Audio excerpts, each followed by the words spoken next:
Welcome to the Think Fitness Life podcast, your one-stop shop for exploring the connections between fitness, health, and overall well-being. Join us as we dive deep into all aspects of a balanced and vibrant life, from pushing your limits in the gym to finding peace of mind outside of it. Whether you're a seasoned athlete or just starting your journey, you are in the right place to discover the knowledge and insight to perfect your fitness life.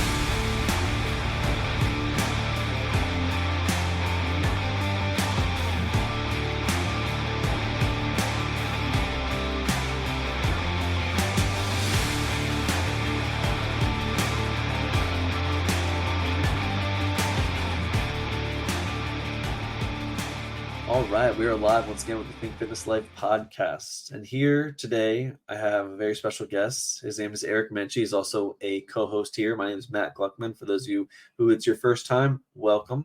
And for those of you who have continued to listen to us, thank you for continuing to come back for more. You know, the whole aspect of grabbing onto the mind and the way psychology plays a role and our mental health in connection with our physical health is really what we're all about. And I think it's been almost 8 years since we've started doing this podcast together, and we've had a lot of great guests on here, heard a lot of great stories, and it just made me want to really capture the stories of our own hosts. And I was going to start off with Eric first and then go from there. And so without further ado, let's dive right in. How many years have you been training? How many years have you been a certified personal trainer? So now it brings to 11 years. I got certified right out of college, and look, here we are today. Crazy to think now that we're kind of climbing the ladder of this stuff. I mean, I can remember when we would talk to certain, trainers at Equinox. They're like, "Oh, I've been doing this for in the teens years." Wow, the experience that they have, and now as you sit here, it's okay. We have that experience, and it is very cool to sit there and be like, okay, I've been doing this for X amount of years now and seen this, and this, where at first you're brand new. Do I really know my stuff? When do you think that clicked over for you? When you made that transition mentally about, wow, I'm kind of one of those older veteran clients or trainers now? I would say probably between year 4 and 5, when I really kind of understood, like, hey, not that I didn't take it serious, but I'm going to excel above and beyond. Really diving into the science, the literature, understanding more nutrition stuff, PN, the PRI route. That's really, I kind of went back and got my master's, and that's what really set this new standard for me to be like, okay, this is where I want to take it. Because at first, I mean, you graduate, you're like, oh, I'm a personal trainer or a strength coach or whatever. For me, it was a personal trainer, and I was like, oh, this is awesome. And I took it serious, and you want to get in the game, right? You want to make yourself well known, but then you just realize you get thrown into people already doing it, and I have to catch up really fast. And it takes some time to kind of find your niche of your training style, your program style, what your focuses are going to be. And I think for any trainer or coach, that takes time. Yeah. So were you training? You were a personal trainer before you got your master's, right? You didn't start into the field with your master's. No, I started when I graduated my bachelor's, got into the workforce for, I think it was about 2 years. And then I decided, okay, to elevate to potentially another position or another level, I need to go back and get my master's, because every job application that I was applying to, I wanted to be a strength coach at a college or anything else, was looking at a master's degree. So that was the one thing, whereas I had to go back and just get a master's. And then you can really kind of start from there to traject yourself on your path. Is it in exercise science, kinesiology? I went specifically a master's in strength and conditioning. Just hit the nail right on the head. And there's not a lot of schools around here that just offer that narrowed of a focus. But that's where I was like, I know I want to do this, and that's what's going to look good on a resume. So put it towards there, where I think a lot of programs now have a master's in health education or health science, which can cover it. But I really wanted to hone into, hey, I have a master's. I want to be respected in the field. This is what I need to do. beyond just being able to walk in and be like, strength conditioning, I can bench over Right. 300 pounds. I can run fast. Do I get my degree yet? Well, because a lot of times people do look at the degrees when you're applying for jobs, you're getting hired. That is takes into consideration. So Mhm.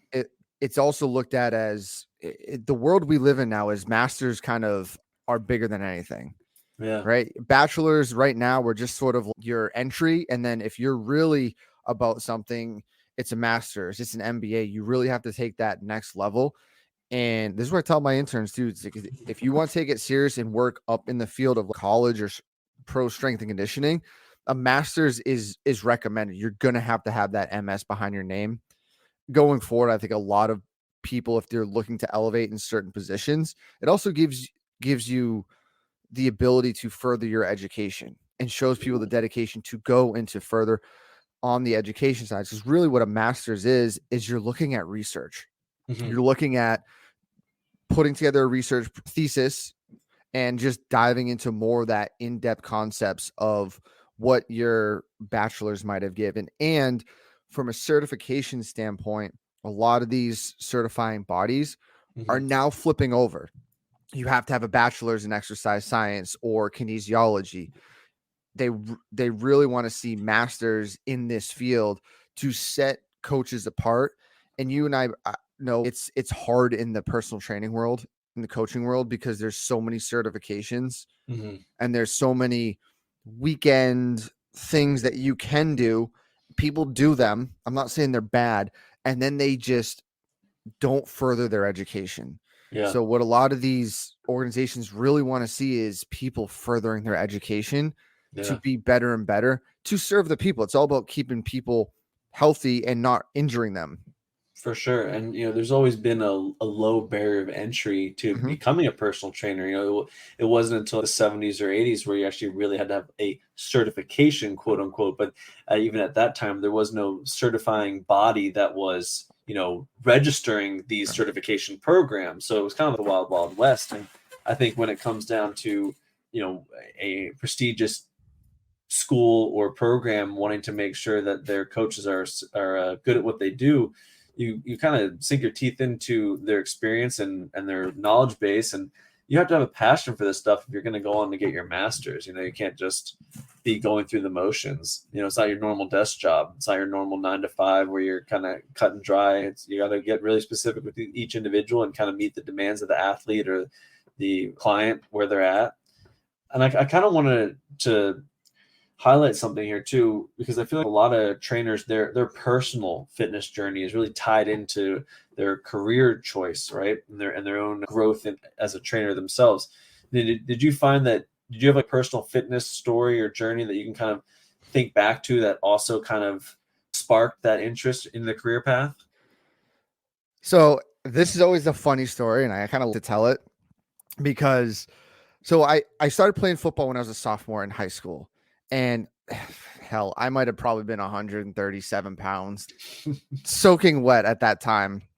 And I remember my high school coach say, "You got to get in the weight room, you got to lift." And I get in there, and day one, I just got embarrassed by the weights. I'm Mhm. talking maybe a 45 bar and a 10 on, and that thing hit my chest, and I was not able to bench press that thing up. And I was like, "This is embarrassing." And then you kind of realize a lot of it too is and I coach my young, especially my young guys. We're guys, right? So we know kind of socially where we stand in high school, and then you Mhm. have that Mhm. inner drive, like, hey, I wanna look cut, I want to look ripped. And at the time, me and my brother were big into like WWE. Oh man, these guys are specimens. Oh, I want to get big. I want to look like this. I want to be athletic. And then, of course, I'm watching football, and I love football. So you're seeing all these linebackers, all these guys that are in shape. So that's what really pushed me towards getting in the gym. And then once I kind of found the gym, found that, I want to say, the pump feeling or that good workout feeling, Mhm. it was there on an app. It was from there. Okay, we're doing this. And Mhm. then I remember my senior year when I was, I'm going to be done playing football. I remember I was like, I'm going to stop lifting. I'm going to stop doing protein. I'm just going to go to college and that's it. And then it flipped because I ended up being like, oh, you can play football in college. Perfect. So that kind of was my trajectory. And then in college, I was going to do athletic training, but I couldn't play football and do athletic training because you have to work the football. So there was a decision I had to make, and I was okay, well, let's ditch athletic training. What's next? Oh, we have this thing called exercise science. And I was, I can still work with athletes. I can still train. And you're telling me I get to teach and do what I like to do is to go to the gym. Because at the time, I'd be going to the gym for like 2-3 hours. I loved going to the gym every single day. I loved getting stronger. I love that aspect of becoming someone who's different than your previous version in the weight room. So that's what really, really drove my ability to work out. And then it's once I got injured, that was the next level of, okay, now I need to understand human mechanics even more because I know what exercise science is, but I don't understand the true inner workings of it. And was that's this what freshman? Sorry, go ahead. That was senior year of college when I got hurt. And then it's in a lot of programs, you're in fairness, you're going off of a book. And depending on the program, there's so much in college course curriculum you can take. You don't get into, I took a biomechanics course, but it wasn't the biomechanics course that I would want to take today. It was more, let's put physics and math together with, angular velocity and measure this. Not about, hey, this is how some of these bones work. Now, then you have a anatomy and physiology class, which that was my freshman year, and that was confusing as all hell, which goes over that stuff a little bit, but I feel it just gets pushed really too quick over, and you really don't understand how the body works together. Right. So once I got injured, then it was a couple years of, okay, why isn't this working? And I have the degree, I know what I'm doing. Okay, now I want to be better and better. And that's what led me to the master's in furthering the education. So this was your athletic training career. You were an athletic trainer you began to become an athletic trainer in college your senior year after your injury, or? No, I signed up for athletic training my freshman year. And then once I didn't even take one athletic training course. Okay, gotcha. It was, you have to make a decision. If you want to play that football. Was the decision, that the fork in the road, and you just stuck with football. Gotcha. Stuck with football. The injury is what allowed you to dive deeper into kind of your own personal, healing in a way. And then you're able to transition that into your next education after college. Yeah. Well, all while I'm doing this, I just wanted to stay in the gym. I wanted to put more muscle mass on. I wanted to get bigger. I wanted to get stronger. I want to become more athletic. There was that innate drive that was every day. Didn't matter if it was snowing or raining. Like, it's gym time. Let's go. This is what got me excited for each day. Yeah, just like that pure intrinsic drive of wanting to be a better you, harden a better you, sharpen your skill sets. And it's pretty amazing. So when did you first start working with other people? Once I graduated college. Like I got right after college. Yeah, I got my first job at a workout world that lasted 2 weeks, but it was a disaster. Oh, not a disaster, but it's a workout world, right? Where was it? In Taunton. So I made $8 for half an hour session. I made $16 for an hour session. And I had maybe 3 or 4 clients, and it was me just getting into that world of like, okay, it's at first it's part-time, right? Because your schedule's not filled, and it was going up, showing up, working out, and then training a couple clients, going back home. And it was all right. I mean, I told you it was 2 weeks, and then I got the call from Equinox, and that was a decision. Okay, hey, here's this Equinox. Never heard of it before, but it's this. Went to the open house. I was like, this opportunity is too good to pass up. So I had to take through Equinox, and then basically starting off after probably 2 weeks after I graduated, it was at Equinox. Interesting. And then fast forward 2 years later, you start the master's program. Mm-hmm. And then you complete the master's program. And how long after that did you stay at Equinox? So I stayed. And how long was the master's program? So I did. My goal was for my master's, I was looking at 2 schools. I was going to go drop Equinox and go to UConn and do a master's program for 2 years.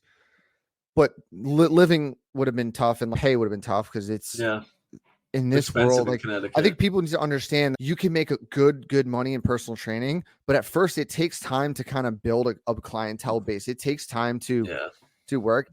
And then I was like, exponential growth curve, for sure. because people love when they get in it, they love it because you can make good money, but you got to kind of push through the first 2 to 3 years. Yeah. So then I was like, okay, it's between that and Bridgewater State. I was like, okay, I went to undergrad at Bridgewater State. I can probably get back into grad school there. I know the professors. Why not? It was the easiest route for me to take to get my master's. Mm-hmm. Now, looking back at this now, I still would have done the same exact thing because in my head, I was looking for the quickest road to get my master's. Right. Mm-hmm. I wasn't going to stay and do a thesis because research wasn't my end goal. My end goal is to obtain a master's, potentially get a job in the college world somewhere or at a private facility using my master's.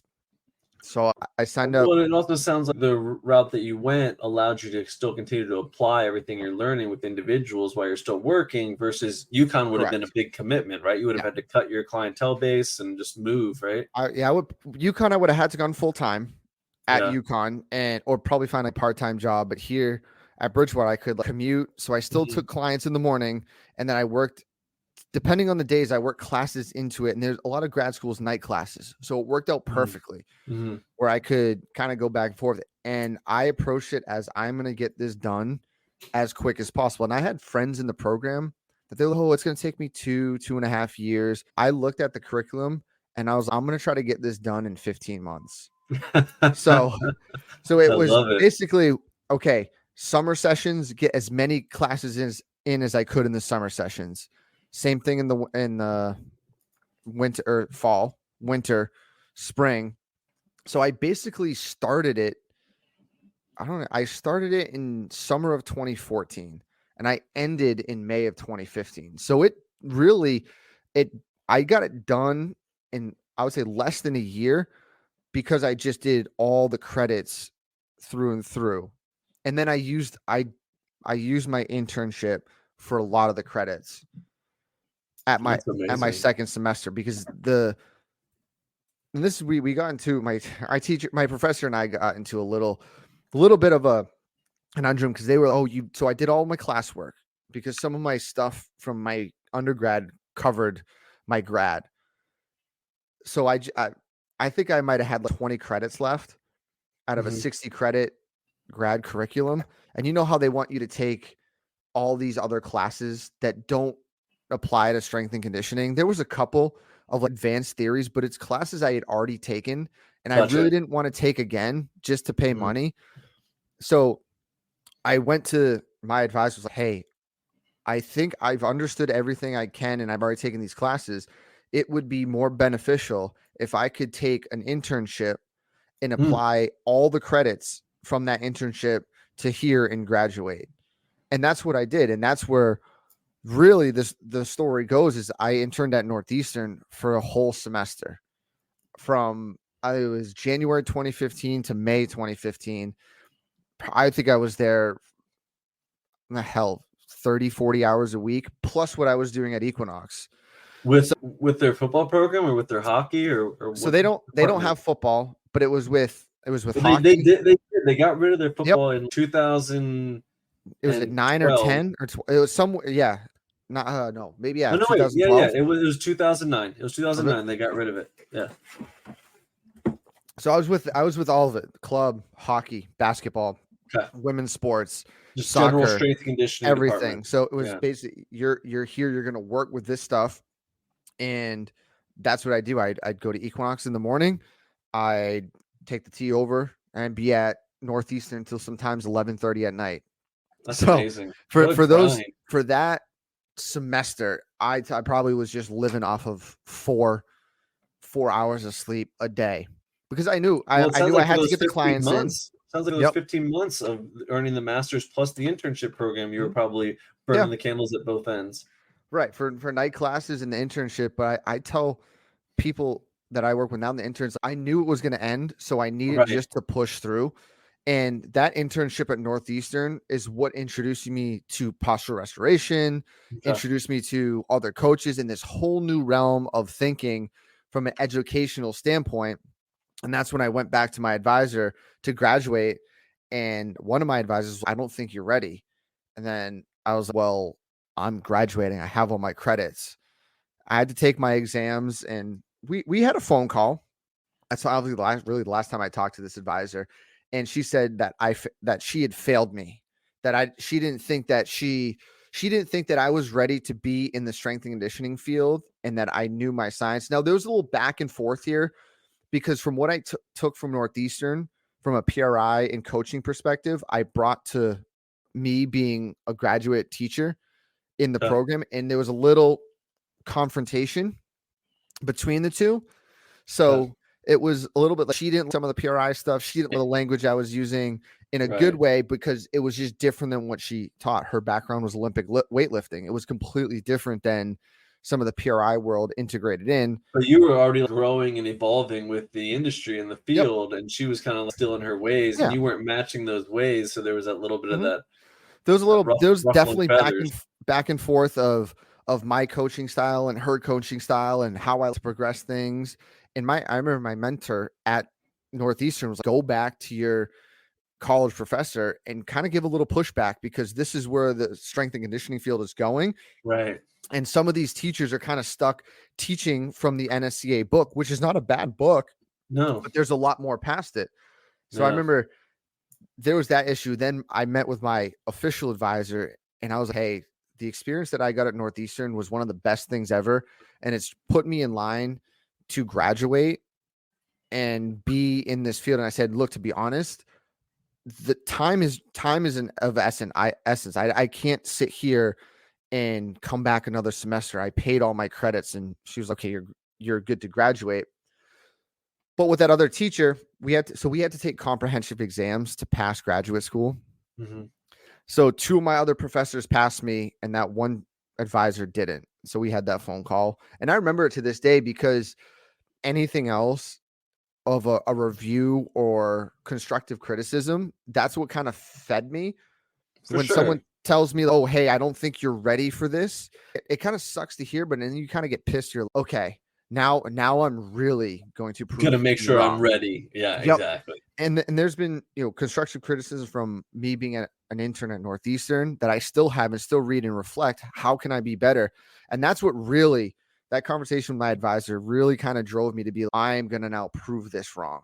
Yeah. Because she didn't think I was ready. How do I change this? And then it took some time to grow, but now it's okay. That really pushed me into a spot where it was, I want to become someone that is going to be a more of a leader in this industry or field. Mm-hmm. So then you get your master's, you complete PRI shortly thereafter. This is after were you doing PRI while you were doing the internship program? That's so what the internship program is what introduced me, because Northeastern used it at the time. Gotcha. Then I just went full dive into PRI. PRI certification, right? Yeah, I went. So I did the courses, and then I went and got my PRTs for the strength coaches, is postural restoration trained in 2018. And that was really my next step as a strength coach to differentiate myself from the rest of the coaches. And at the time, it was just Equinox. I was just saying, hey, how can I put myself separate from the trainers Equinox? And there's so many certifications out there. Right. There's kettlebell, and I'm not to knock them, and not to I have some ones and what are the fluff ones. And so with PRI, I was like, how can I apply this? And at the time, there was only 50 PRTs in the world. And I was number 58. So I was like, I want to be something that there's not thousands of. We're talking, there's only a couple hundred of us in the world. So I was like, this is what's going to now separate me even further. And then I also did precision nutrition, which I was like, I'm going to drive my nutrition skills through the roof to become an all-around trainer that someone's going to be like, well, what's the difference between you and someone else that works at Equinox? And really, that was my mentality. I was like, okay, how can I separate myself and be different than another trainer at Equinox and more marketable? So then what was the gap between your finishing the master's program and starting the PRT course? That was, I would say, 2 years. Okay. So I did the PRT. It took me time to really do the courses from PRI, go to some of them, and then really apply. And then in the winter of 2018, I got the certification. So it took me a while to really understand and fully absorb and put into that certification. So it's not one of these certifications where you just sign up, read a book, and it's done. You have to do coursework. You have to do all these other things and really understand it, because they're looking for people to understand and not just look for 3 letters behind your name. You have to be embrace this whole culture. Yeah. And what I want to really highlight is, besides that short little stint at your first gym after college, you spent 4 years at your first real true gym job. And in that time of working, you completed a master's degree and you got PRT certified and precision nutrition on top of that, right? In your first 4 or 5 years of your career. And then after completing PRT and precision nutrition, did you feel like you hit a glass ceiling at Equinox? So I wasn't really, the funny thing is, but with all those years of education, I would have my back and forth. I hated Equinox. I didn't it, then I liked it because I was never full time. It really took me a while to get off the floor. And I think when you and I met, we were still in ramper meetings, and I was like, hell, some of these people just showed up. And I've been at Equinox for like 3 or 4 years now. It's what's going on. But that just wasn't my strong suit at the time, right? It was just, I was a different person then. So then coming back, it was, my business was good, but it was what was pissing me off. And this was the big driver, is there were people coming in that were just, they didn't care about training. Mm-hmm. They were just there for a quick part-time job, and they would sell clients. Yeah. And it would just drive me up a wall because they could give 2 craps about nutrition, about health. They're just putting together programs and training someone. And I'm sitting there, I'm reading, I'm doing all this stuff. And I was just kind of when I got my PRT, I was at a boiling point where I was okay, I don't think I really feel like I was respected. And this opportunity came up to potentially move myself up with other PR or posture restoration certified people. So I ended up leaving Equinox for, it was 3 months and that place didn't work out. And then I ended up coming back to Equinox, but I tell people it was a blessing in disguise. So I left when I was a point where, okay, you kind of, you're fed up with that kind of corporate Globo Gym world, and maybe you're not successful. So some of it was on me too for not being that successful. And then you go to another place where it's lost all your clients, basically started from zero, wasn't really much going on, the ability to build a clientele, and then getting let go. And now you're saying, okay, you're kind of on your own. That was like a wake up call, being like, holy hell, now you're on your own. Now you got really nothing. And you have some clients that are still training privately. But you have to do your own prospecting. You have to do everything from A to Z. You're looking for jobs, and there's a lot of when we worked at Equinox, you're at the top of the top, right? There's Lifetime Fitness, but that wasn't really big back then. Yeah. And there's these other small gyms, and I was like, what is the next step for me? Do I go try to run a facility and be a fitness director or something? And luckily, I mean, by all means, they rehired me back at Equinox. And I remember that was a change. I was going to come in and I was going to unleash hell and just be unstoppable. I didn't care. I was going to get my business back and my clients, or new clients, and my old clients back, because that was my lifeline. And you realize that, hey, just that quick break. Okay. So it was a whole different version. I came back and I ramped up so fast, because you start learning, you develop as a trainer. Like, okay, you have a certain set of skills. This is how you kind of talk to people. This is how you do it. And from there, I just ramped right back up. And just to highlight really quick for those of you who aren't in the field, this is an eat what you kill field. There's rarely small 1% of opportunities out there where you're going to get paid for a floor hour, if you're not training somebody. If you're a personal trainer, you're really only getting paid when you have a client and when you're training that client actively. There's most places you're not working for vacation time or paid time off. There's no guaranteed pay. There's no guaranteed benefits. Even in fact, there was target numbers you had to hit to gain benefits from Equinox. And there was guys that had been hitting those numbers for 5+ years and they'd have their benefits, but then 1 month they would slip down below that target number and they would lose their benefits. It was, you really had the fire lit under you. So then coming back into Equinox, you had this new vigor to just like crush it, max out your schedule, hit revenue goals for your personal life as well. How long was that going on before you transitioned to, I believe you worked at a hospital after that, correct? Mm-hmm. So coming back to Equinox, I said, hey, this is to make money. You got to just put yourself out there. And before I hated floor shifts. I was shy. I didn't like to talk to people. That was my personality back then. And I realized, and a lot of people go through that. Remember, you go to the bathroom and hide for 15 minutes on the floor shift. You go around, you're looking at people. It's not fun work. But when I came back, man, I loved it, because once you take yourself, and then for that scenario, like if people never been to Equinox, it's a very fast pace. There's people on the floor. It's rush hour. There's and other real quick, trainers. it's in the heart of Boston's financial district on Franklin Street. So you're dealing with all these type A executives and business owners and CEOs. It's just it's a lot of people. So coming back, I was okay. How do I prove that you should have hired me back? That was number one.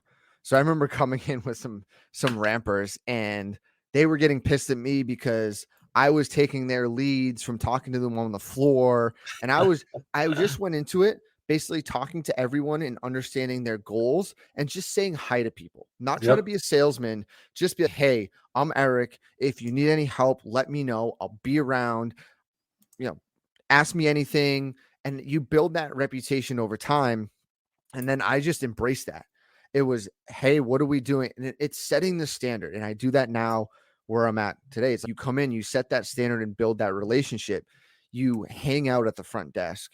You talk to other trainers. You put yourself where people can see you. You show up early. You stay all day. You do all this stuff, and people see that, and you start to build a business. So we rolled through that through COVID.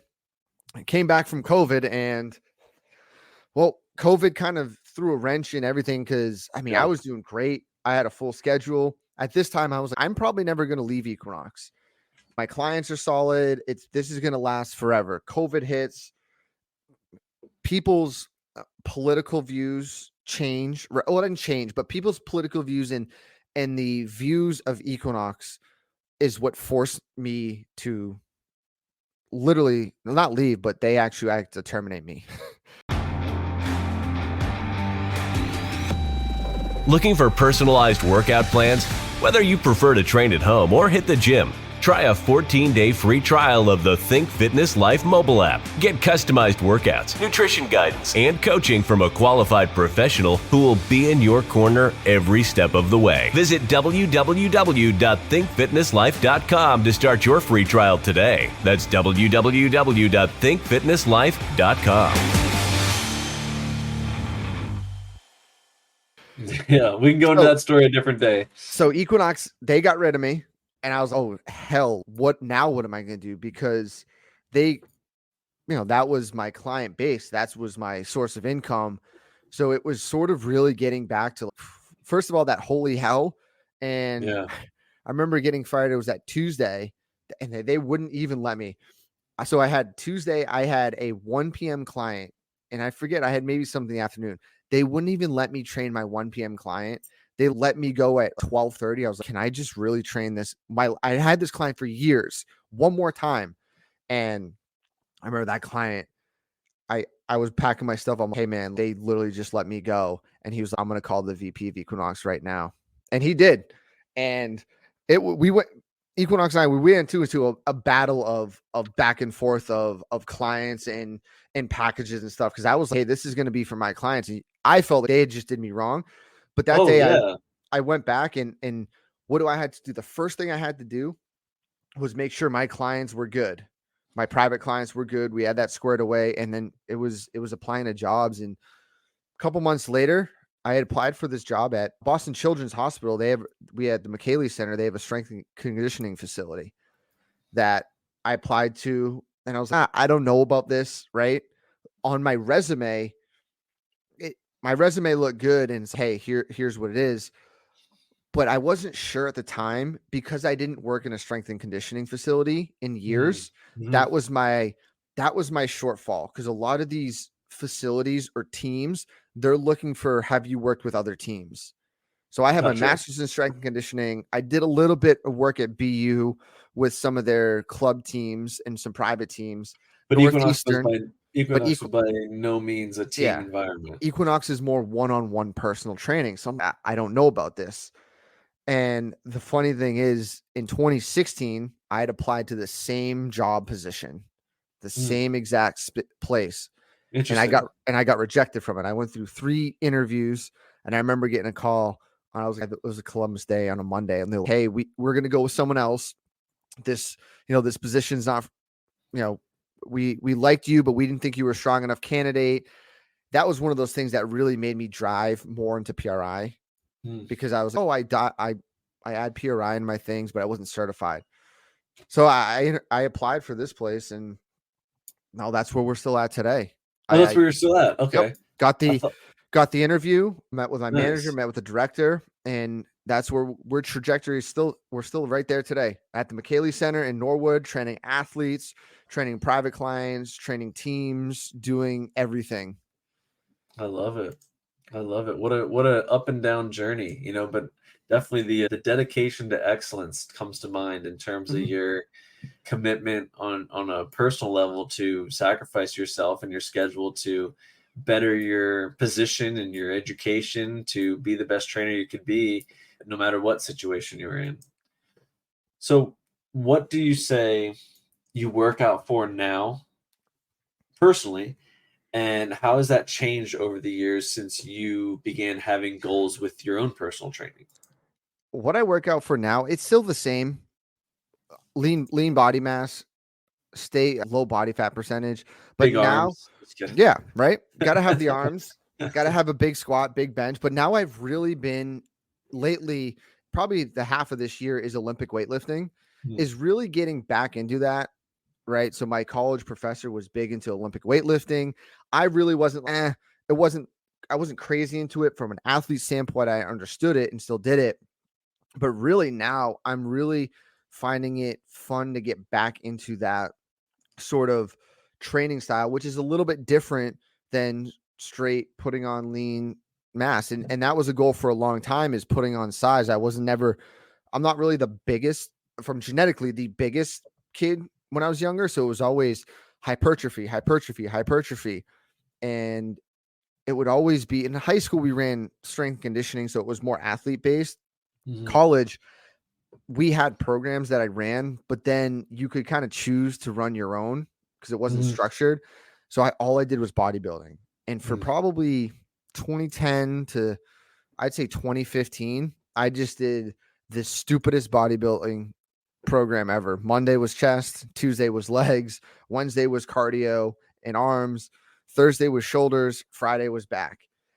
And it worked to certain degrees, but I wouldn't say it worked greatly. And then I started training more frequency, more like an athlete would, full body training. You stay more, you get more out of it. So that's really where I'm at now, right? So it's hang cleaning, we're snatching. We could do it in the same day. We're squatting, we're benching, we're doing jammer arms, we're doing single arm rows, we're doing all different kind of stuff. And that's really where my training likes to. I'll take my training, right? See where I can now. Not about muscle mass. It's more about maintaining strength and or getting stronger and what works from a programming standpoint that I can test out on myself to give my athletes or give my clients. And once I really realized that 2018, 19, once I realized that my programming is basically testing programs you and I did when we worked out together so we can give to clients, it changes your world as a coach or a trainer. Yeah, totally. You got to be able to walk the walk and talk the talk. Do you have does anything come to mind in terms of critical moments along your journey that helped reshape your direction or goals personally? So like I said earlier, definitely some of the conversations that I've had with people telling me that, oh, maybe you're not good enough, or I don't think you're ready, or getting declined from jobs. I think that all plays a role for me mentally to have that drive to be, I'm going to prove you wrong or prove to you that you made a mistake. Right. And that's the biggest thing. And I live for some of that stuff because I want to be able to go out there and prove, okay, I'm going to ramp up really fast. I'm going to take these clients in. I'm going to do this with this and this with them. I'm going to get more referrals or whatever. That's kind of what excites me and drives me. And now it's the same thing where what I do now is I've taken that mentality to where I'm at. And really it's not about a business where I'm at now, but it's always about a business. Yeah. But it's the way it's structured. The coaches don't have to worry about the business, but I've taken I love that. what I've learned from Equinox and implemented it into my personal goals here and into the team setting, right, of other coaches that I work with, and then overall for the business. And you get buy-in. So I'm getting other coaches to really get this buy-in to understand how to increase their reoccurring clients, how to pull themselves up and be a reputable coach and fill their schedule, how this all can affect going down the line, because at the end of the day, it's building that name. Yeah. So when people hear my name or hear the McKaylee Center, I want them to think, I want to go train there. I want to train with this person, right? What we had at Equinox, we built for a while was I want to work with Matt or I want to work with Eric. You want to get people that are, man, I just don't want this average trainer. Who's this crazy guy over here doing this wild stuff, right? And that's what we used to do. We used to go, we have videos of you and I on the fan bikes or doing this stuff, pushing the conditioning limits, but you're also selling yourself. So it's every day setting that standard of, okay, this is myself and this is what's going to drive me to be a better coach. And that's in this competition too. I love meeting people from other private facilities that are our competition in the area. Then I have to go and, well, this is personally, I go and say, okay, how do I become a better coach? Education is my biggest thing. I read every day. I read, whether it's research, whether it's books, whether it's listening to podcasts. I only do one podcast that's not educational. Everything else I am doing for exercise science, nutrition, neurology, or something. It's just how I'm wired. That's what drives me to be a better coach and shapes my goals today.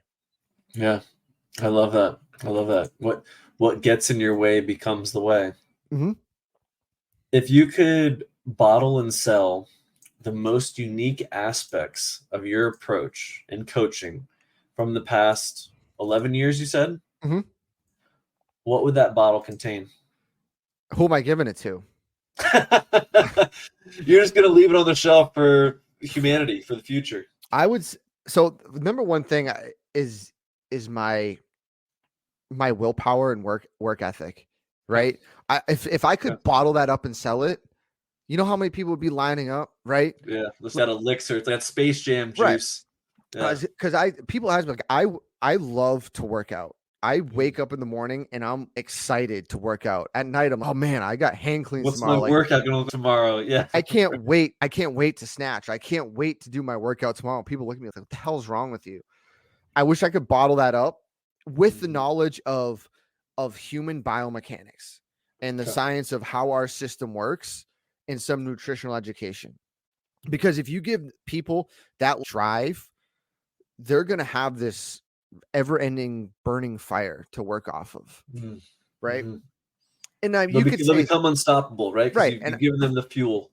And I know that probably doesn't answer your question, but I'll get to the stuff that's going to answer it. Get where you're going with it. Number one, that's what I would take from me, because it's just getting better and better each day, trying to be better than myself yesterday or a year ago or 2 years ago. And then you put that on, and what can people take away? Now, the tangible stuff, I'd say. Would you say that that's willpower? You basically bottle pure willpower. Yeah. Yeah, that, because it's going to be fighting limbic friction, all this. We did an episode years ago. What was it? What do we call it?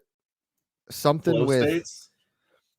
It was something with the mind, mental fortitude, strengthening mental fortitude. Okay. Yeah. Okay. So it's something like that, just having that mental fortitude, just this is what it is. Bottle that up. Because I think, my opinion, people need that more than anything.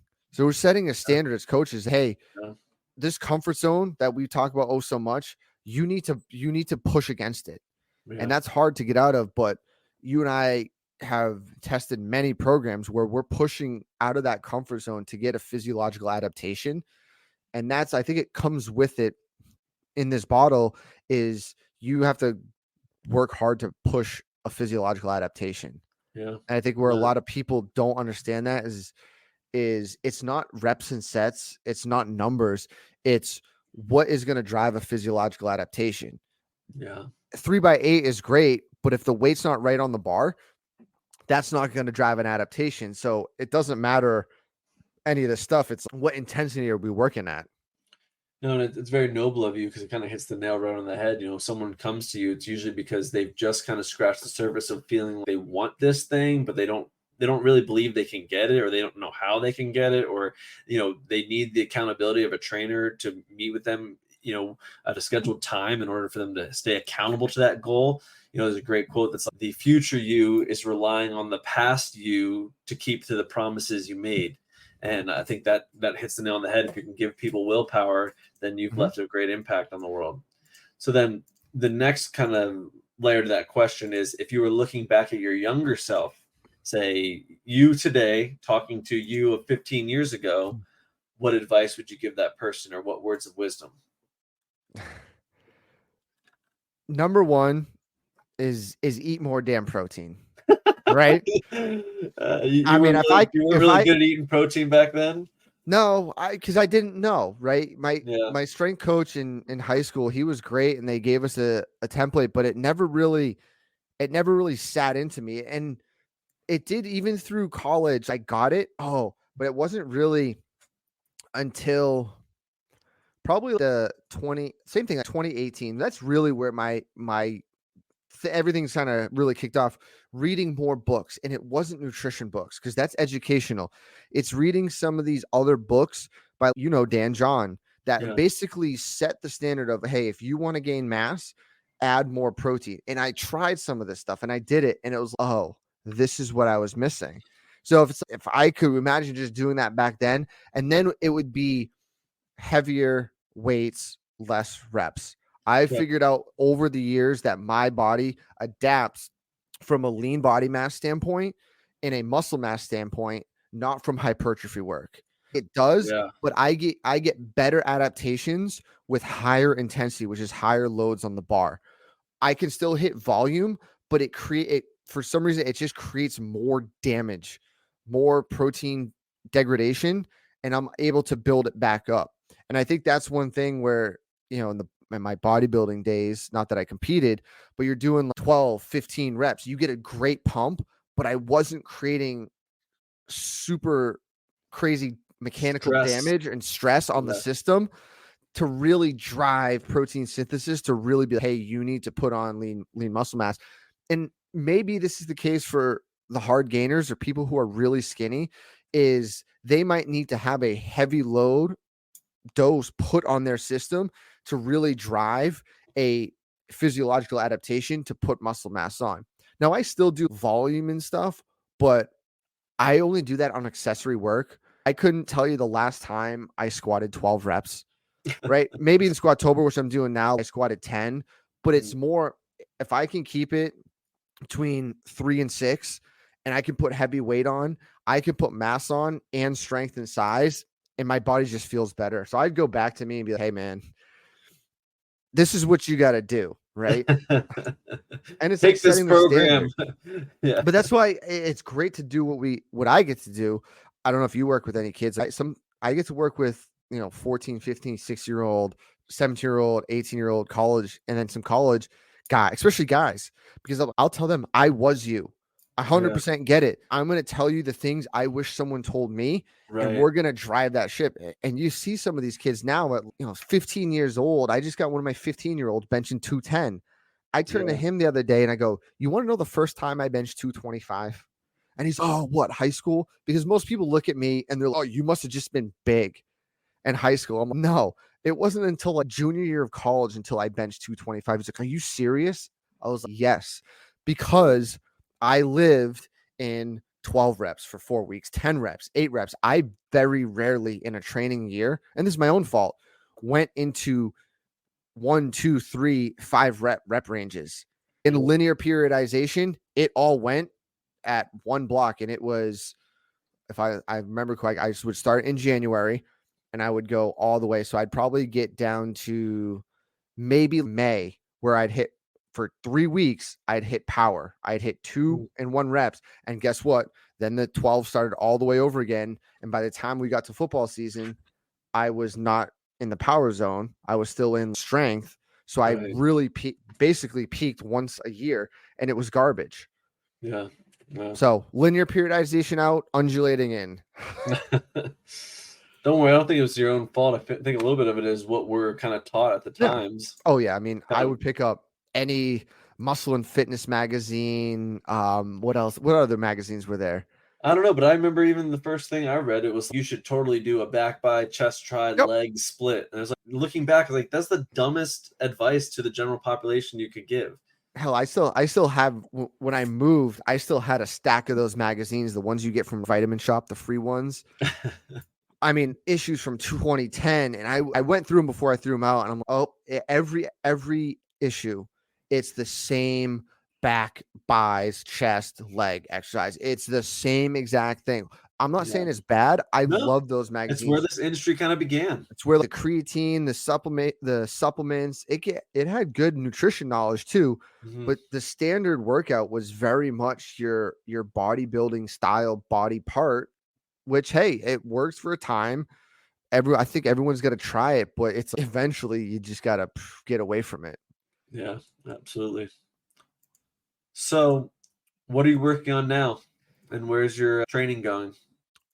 Working on right now. So this is October. So people listening and it's not October, well, you missed it a little bit. But in Squattober, Sorinex and pen and paper strength run Squattober. So for the past 20 something days, we have been squatting every single day of the month. So it's very much a squat based strength program with some bench thrown in, some rows, some chin ups. It's very sagittal based. I don't hate it.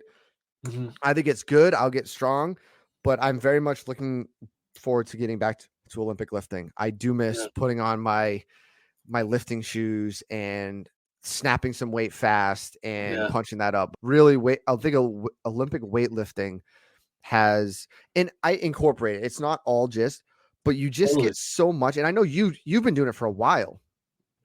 Yeah, a couple years now. It's one of those things where because you don't have to program a lot. If you're, hey, I want to clean and snatch and do chin-ups, that might be your 45-minute to an hour workout. But when you get out of it, you're holy smokes. I just did a clean, let's take a snatch. We did a snatch complex to warm up, 2-3 sets. Then you hit your snatch work, do some abs in between. Then you hit your clean work and chin-ups. And that is full body to the max. And you get out of it being like, hey, I didn't really squat today, but holy hell. And I think that's one of these things that has really helped me with the Squattober, because usually you kind of prep for Squattober, but I was just doing all Olympic lifting all summer, all spring, basically since probably March. And I've been squatting every day, overhead squats, cleans, and I get in Squattober. I'm like, oh, I'm okay because I've done this. Yeah. Right.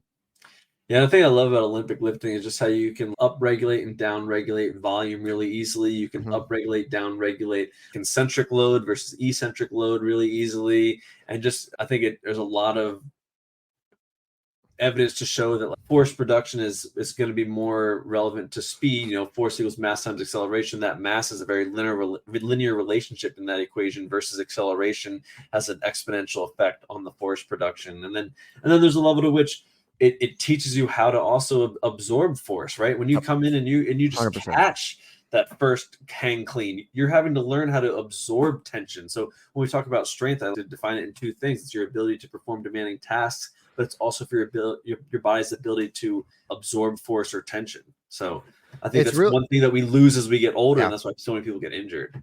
And it's really what I find, and I do it with every client, older clients too. It's also coordination. Yeah. Can your arms and Absolutely. legs move together? Can you type 2 fiber types? Can you produce this force and absorb? It is overall, I think, one of the best training methods you can do. Now, it's a little bit, the hard thing is biomechanically, it goes against what the human body wants to do from I know, from a but it's standpoint of support and stability, right? So I know, and this is where I've struggled with it because of my PRI brain.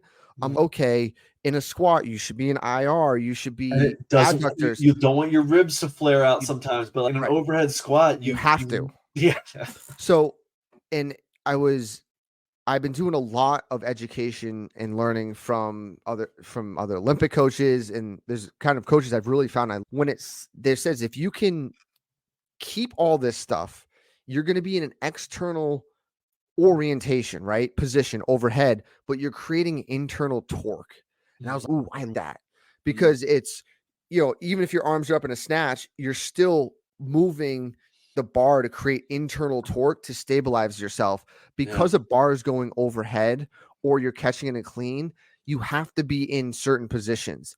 Yeah. And for me, I can still do all my PRI stuff, but I don't get locked up, right? Yeah. I can do all my Olympic stuff and I don't get locked up and I'm not worried about training, but can your body have the variability to go in and out? And that's why I teach my clients, hey, this isn't going to be a squat that you think a heavy, IR squat's going to feel. This is different because where the bar is, and it's a good thing to learn because the body's now got to adapt to something external and still maintain a concentric position of tension, internal torque, but not break. Yeah, I think another aspect is there's no bad position, only the one you can't get out of. Yep. And in order for someone to have the structural integrity to maintain that overhead squat position, even with the dowel, tells me so many things about their mobility Yep. or lack thereof that then I can just do an overhead squat assessment and see what we need to work on from there. So it's just a really, it's a staple of this industry. I mean, you're holding on to a bar that's over your center of mass that now you can actually move the most amount of weight versus a dumbbell or a kettlebell, but then it's gonna put so many demands on the system having to work together to, the joint by joint theory, the pendulum theory. You get to watch those happening in real time. And one thing I find so fascinating when I do, because I tell people I live in two worlds because I love being a strength coach. I can talk undulating periodization and all this stuff, biomechanics. And then I have my PRI breathing and rib cage position. It and blends in together. So sometimes I wear the hat like, hey, I'm a strength coach. I'm going to cue it. We're going to go. Right. But it's fun when I go to some of these posture restoration conferences or courses and I meet other strength coaches, they often have this struggle when they're first getting into it of, oh my gosh, I just have to go what PRI says. And totally. And I'm okay with monothologic, And I was there too. It's like, hey, okay, can't let the ribs flare. Got to do this. You can't do sagittals. And I was at a conference just recently where, I was talking to a young coach and he was, oh man, I don't deadlift people. I don't squat people. I don't bench people. And I was like, look, you can do it all. And he's like, what do you mean? I'm like, I still clean all my athletes, bench all my athletes, squats. It's hard to integrate that. And I think that's where what's good about it in helping coach people is integrating the science behind it. Cause it's not just, oh, you have to just do balloon breathing and some 90-90s in a training session. It's like, where are we taking that? Where are we applying that? I told this guy, I was like, you do that in an hour training session. He worked in New York at a, not an Equinox, but an upscale gym. And that's more expensive. The boss was like, you are going to get people to walk out on you sooner than you believe. He was like, oh, people have already left me. I was like, this is where you got to kind of meld. And this is where what's taken me recently is working with the NSCA about and talking at conferences about integrating PRI into the strength and conditioning world and having them see from a biomechanical standpoint, not a technique standpoint, how to get the positions you want and try to optimize the position. Because I tell all the coaches I meet, oh, you must do all this stuff. Like, I do, but look at my Instagram. I'm out here cleaning and snatching. I'm doing bilateral work, unilateral work. It's how this system can adapt because people want to bench press, Yeah. especially type A personalities. I should say New York finance guys, let them bench press and squat, right? You got to you have to learn how to feed the human from a relationship. What do they want? Yeah. What do I want? I wanted to have a good bench and a good chest. You think I give that to every one of my male clients? 100%. Yeah. Yeah.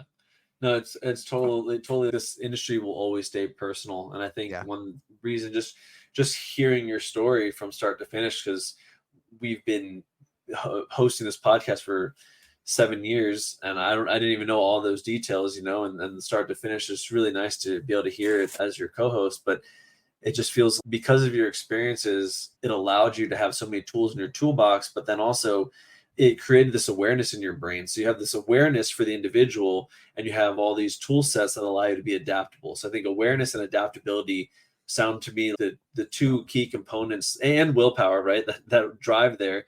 But those two first are two key components that allow you to be successful with clients, because you have the awareness of what the individual needs, what based on what their goals are, they tell you, but then watching them move, and you can see and understand where other things need to be peppered into their program. And it's not just a cut and dry, here's your program for 6 months to a year, come back to me. And again, I know you and I are pretty similar in that we change programs very regularly, because that's how we keep driving adaptations and keeping things fresh for individuals and keeping people coming back to, because they are training.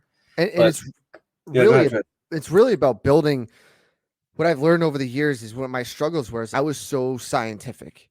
Okay. But it's really about human behavior and building that relationship.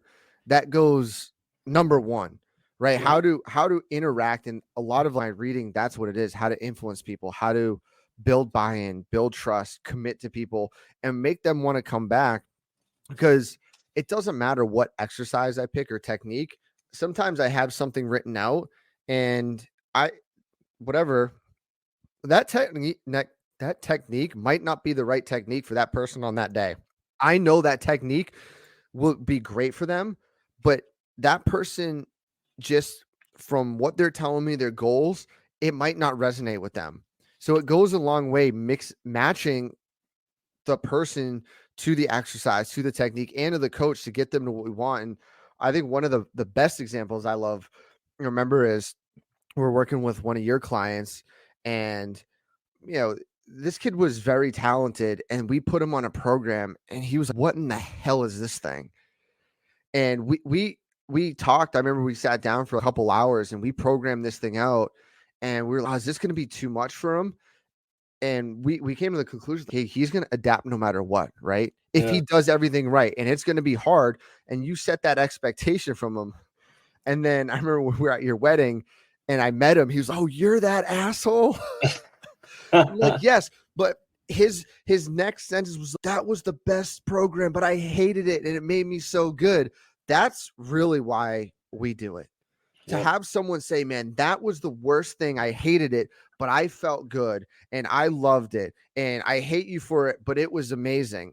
And that's really, at the end of the day, why I love to coach, is to influence someone, to make them feel better about themselves or get to where they want to be. But it's really about, really pushing the boundaries of physiological adaptations with people.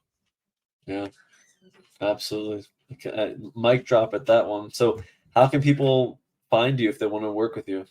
So if people are in the Boston or suburb area, if you want to work in person, you can come to the McKaylee Center. You can check me out. Just Google my name at the McKaylee Center. You can find me. You can book an appointment online. That's Eric Menchi, Yep. Menchi. So if you want to get in, or send me an email, Matt will put the email in the show notes. You can also find me, if you are looking for posture restoration stuff, you can find me on the PRI website. But if you're also looking for just, what we do at Think Fitness Life, these at-home customized programs, you can find us at Think Fitness Life on Instagram, or you can find me at eric.menchi.prt on Instagram. Feel free to really, I would say, message us via email. I know we do get a lot of messages and requests. So sometimes, and we're not big, we're on social media, but we don't try to be on it all day. If you do send us a message, we'll hopefully see it and get back to you. But if you do have any, questions on programming or interest on programming program we add postural restoration in, that's where you can find us and me. Excellent. Well, that was hearing Eric's story from the Think Fitness Life team. Catch you guys next time.